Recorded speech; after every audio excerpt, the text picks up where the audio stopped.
ఆంధ్ర తెలంగాణలో తక్కువ ఫీజులతో high quality results ఇస్తున్న ఏకైక సంస్థ తిరుమల్ ఐఏఎస్ ఇన్స్టిట్యూట్. మేము ఈ న్యూస్ చెప్పే ముందు మీకు మాట చెప్పాలనుకుంటున్నాం. ఇలాంటి వీడియోలు చేయాలని మా ఉద్దేశం ఏం కాదు.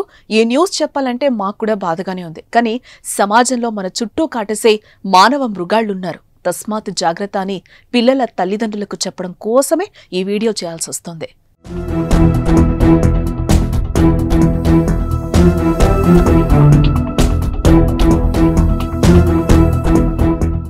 ఏళ్లు గడుస్తున్న మహిళలపై జరుగుతున్న అఘాయిత్యాలకు మాత్రం బ్రేక్ అయితే పట్టడం లేదు. చిన్నారుల నుంచి వృద్ధుల వరకు వయసుతో సంబంధం లేకుండా మృగాళ్ల కామానికి బలవుతున్నారు.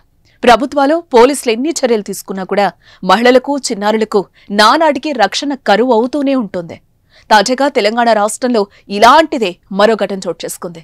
అవంశుభం తెలియని 6 ఏళ్ల బాలికపై 3 కామాంధులు సామూహిక అత్యాచారానికి ఒడిగట్టిన దారుణ ఘటన సంగారెడ్డి జిల్లాలో చోటు చేసుకుంది.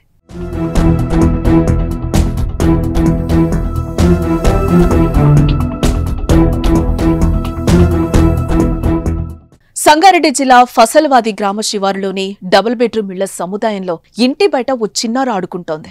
అయితే అదే కాలనీలో నివాసం ఉండే 3 యువకులు ఆ బాలికపై కన్నేశారు. అప్పటికే మధ్యమతిలో ఉన్న మానవ మృగాళ్లు చిన్నారిపై అత్యాచారం చేయాలని భావించారు.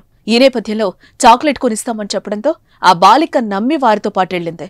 అలా వెళ్లిన బాలికను పక్కనే ఉన్న చెట్ల పొదల్లోకి తీసుకెళ్లి దుర్మార్గులు దారుణాన్ని కొడిగట్టడంతో చిన్నారి కేకలేసింది.